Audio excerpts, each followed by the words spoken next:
Just quick questions. First, a housekeeping question. What's the latest on Andre? Has the swelling in his knee gone down, and do you expect him to play tomorrow? Questionable for tomorrow. Really quick, you guys have won at least one away game in I think 26. Yeah, 26 consecutive playoff series. What is it that you guys are able to do that kind of weaponizes the opponent's floor and have that success? It's not. It doesn't have anything to do with strategy. It just has to do with having a lot of talent and guys who are really competitive.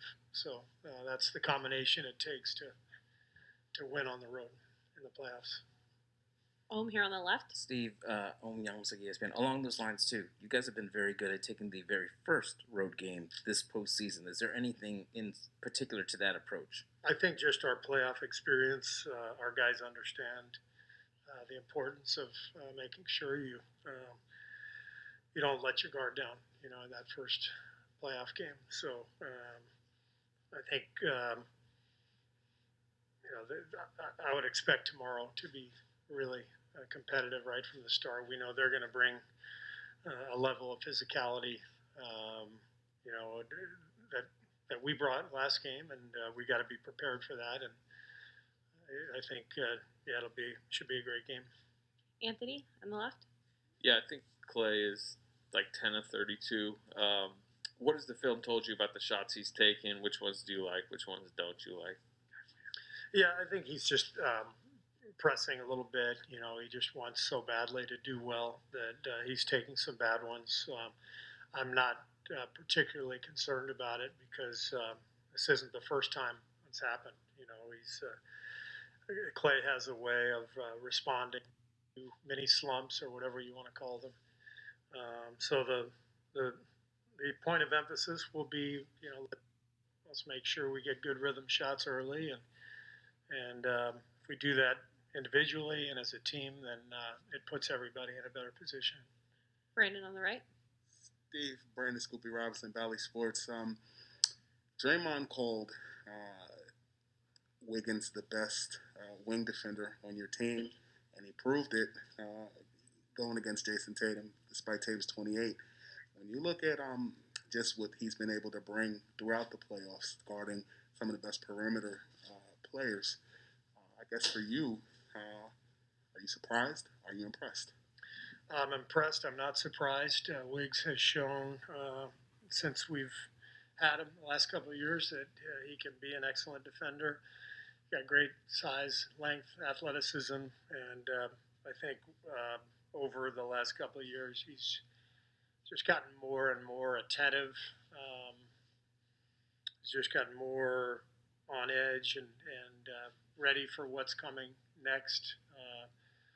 I think part of it is just playing with Draymond and Steph and Klay and playing with guys who've been around championship basketball and them really imploring him to be that guy for us because we desperately needed that. So when Wiggs recognized that was the role that was needed, he really locked in and got better and better. Tim in the middle. Hey Steve, have you seen Jordan Poole kind of click into something? He's obviously been working through a lot, and especially in the finals. Have you seen something click for him, maybe even at this finals level in the last game? Well, he made some shots last game. I think the biggest thing with Jordan is he just has great confidence and belief in himself, which allows him to respond, to a bad game or a tough shooting stretch, whatever it is. We've seen him have monster games in the playoffs. We've seen him have some tough ones, but he's never afraid. He never shies away, and I think that's one of his best qualities. Sam on the left. Steve, we've been talking to you for a very long time about Draymond and his passion and what it does for the group. I do wonder, coming off game 2, as far as that idea of him pushing the envelope, the stuff with the Celtics, the stuff with the refs, is it one of those situations where you talk to him going into game 3 about, where we want the edge and the line to be, or do you just let him be him? How did you see that aspect? No, just let him be him. He's at his best when he's passionate and emotional, and I thought he played a great game the other night. He got the early tech, but he left the officials alone all night, and The play is always going to be physical in the playoffs, and being physical is part of it. So the main thing is you have to leave the officials alone, and Draymond did a good job of that. Question in the back left. Steve, great defensive game by Steph Curry. Do you believe he's underrated as an asset on the defensive side of the ball, and why? Very underrated. He's more physical than people give him credit for. He's really competitive. He sticks with the game plan. He's not afraid to stick his nose in there and be really aggressive. And but he does it in a way that shows his experience. He understands where to draw the line, there have been times over the years where he's gotten himself into foul trouble, but I think he's gotten better and better in terms of not reaching and yet still being in front of his man, staying in front of his man, and stopping penetration. Last couple of questions. Connor on the right. Connor Letourneau, San Francisco Chronicle. Steve, kind of building off that, when did you really see Steph transition from being a solid, decent defender to consistently good defensively? I think it's really developed over the last 3 or 4 years. During that stretch when we played Houston and Cleveland in the playoffs, both teams would go at him constantly, and he was already a pretty good defender at the time. But I think he felt what teams were going to do. I think that in turn informed his off-season regimen. He got stronger. I think you can see the change in his body now compared to 6-7 years ago. And he's just upped his level of conditioning to the point where he can guard 50 screen and rolls a game and run 50 screen and rolls a game. Not many people can do that. Last question in the middle. Steve, Shane Young of Forward Sports. Otto gets a lot of credit for his shot making, spacing, and his rebounding. Is there something that to you maybe goes under the radar when it comes to him and being able to fit into different lineup configurations? He's just always in the right place at both ends. He understands spacing on offense. He understands ball movement. And then defensively, he's just a really good team defender, with his rotations, boxing out. He's an excellent rebounder. He's just a really good basketball player. And with his versatility, his size and his ability to switch across positions, he's just a hugely valuable player for us. Thanks, Coach. Thanks. On the left here in first row, Jordan. Tomer Zarley from Clutch Points.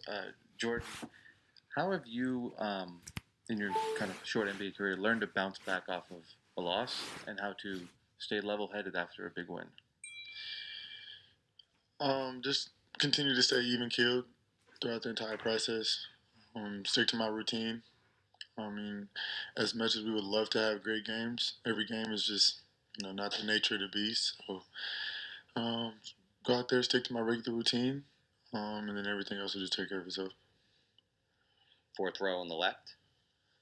Jordan. We'll go on the left side. Jordan, why do you think GP2 is so beloved in the Bay Area, even though he's been there such a short time? I think just the energy that he brings, his character, how hard he plays. It's, especially in the Bay Area, we really accept that and we embrace that.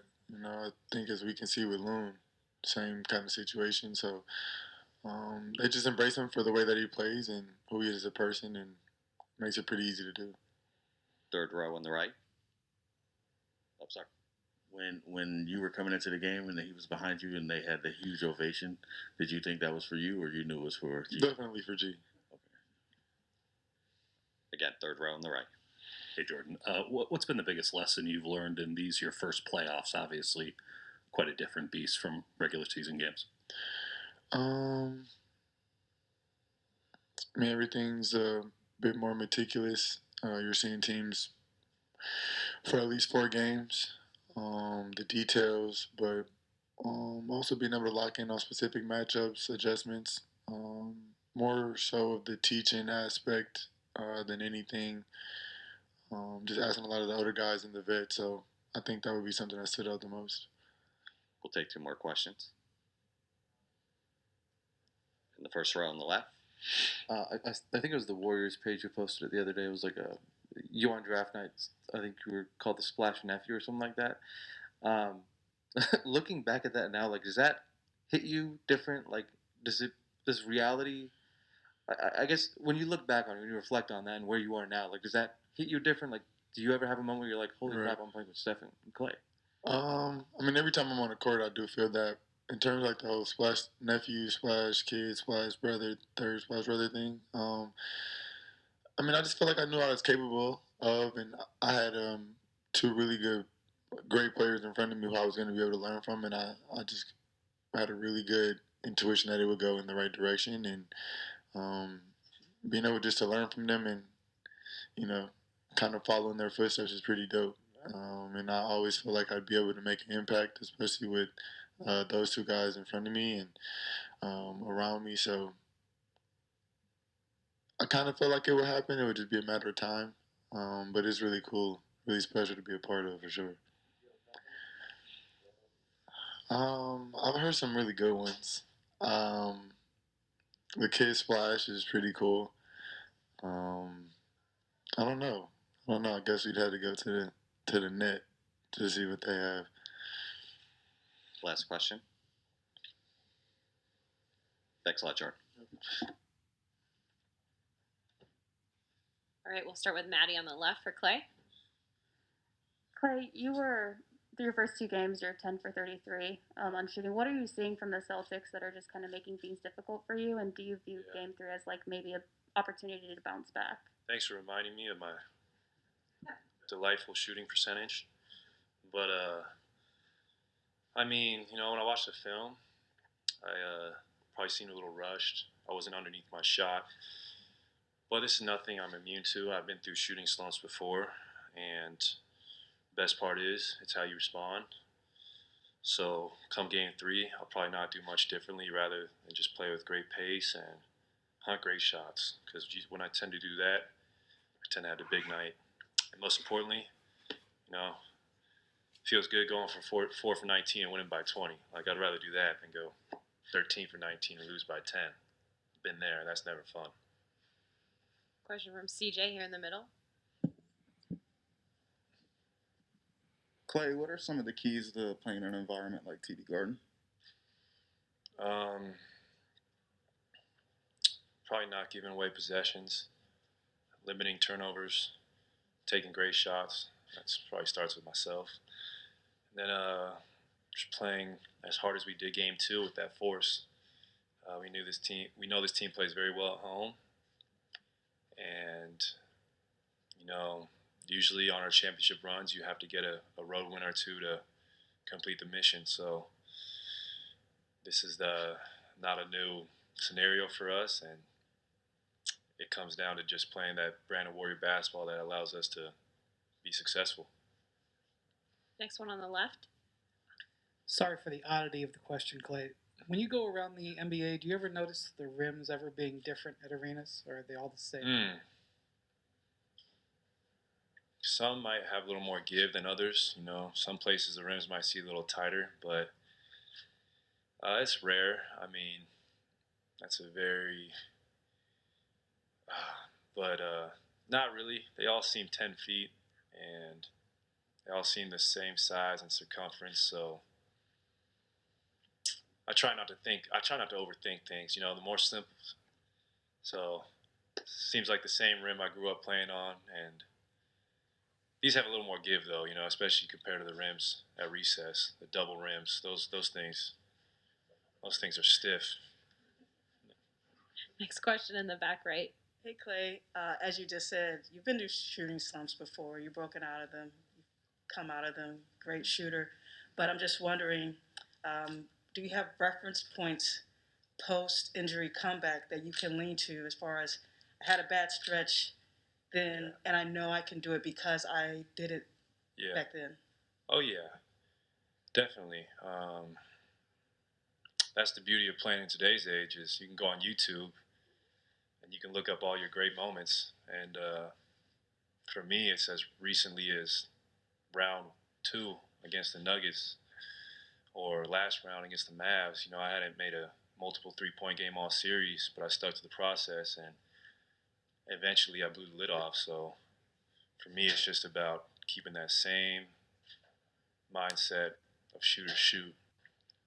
And I'd rather go down swinging than being gun shy. Next question on the left. Clay, Young Musik, ESPN. When you have gone to YouTube, when was the last time you did that, and what did you call up? It's a great question. I probably did it yesterday, actually. I do have, you know, I remember being in college, and when you go through a shooting slump, you just pull up, you know, the video guys would pull up a great game of when everything seemed in unison, your body was working so well, and that ball was just flowing off your fingertips. And, gosh, I'll probably just YouTube Game 6 Clay, because there's some very high pressurized situations I was in, and I ended up shooting the ball well. And when you can do it, when your back's against the wall, you know you can do it at any given moment. It's just about keeping that mental strong. Tim in the middle. Like switching the defensive side, you got Horford in the last game. There were a couple times when he tried to post you up, not successfully. What's your mindset when you have a guy like that? A big guy, but he also tends to shoot threes.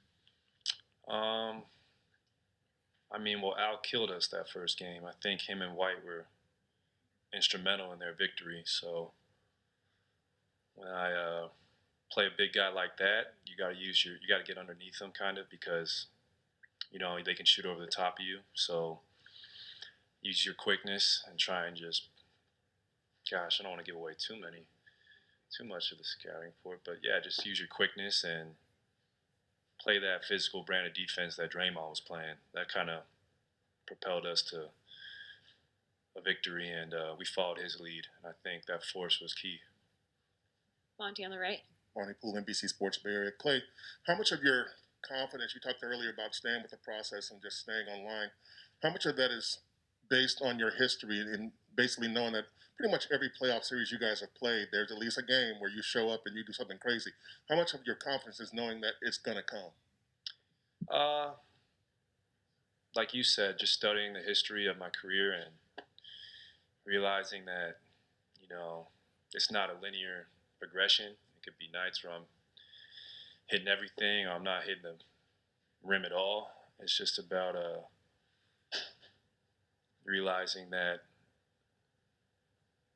like, greatness takes time and it doesn't happen overnight.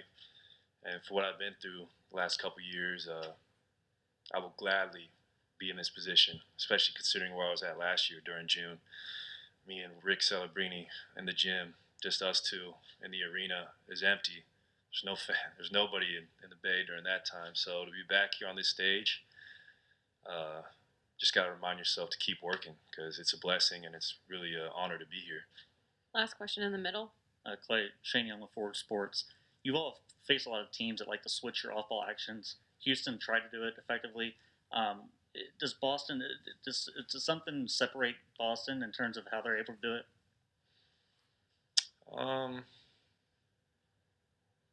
I don't think so. I think it's I think we've seen every type of defensive scheme at this point over a decade. Basketball's not that complicated, you know. So I think we've seen every type of defense, whether it was blitzing the ball screen up top or, like you said, switching every off-ball pick or every pick and roll. We just got to watch film, and we develop counters for them, and I will not tell you those because we know why. Thanks, Clay. That was easy. Nice. On the right side, third row. Hey, Andrew. NBA playoffs are always about two-way players, versatile players, typically wings. Seems as if the finals, even more so than that, it's been 15 years since a non-wing has won finals MVP. Why do you think the finals amplifies that to an even higher level, and how do you fit into the mix there?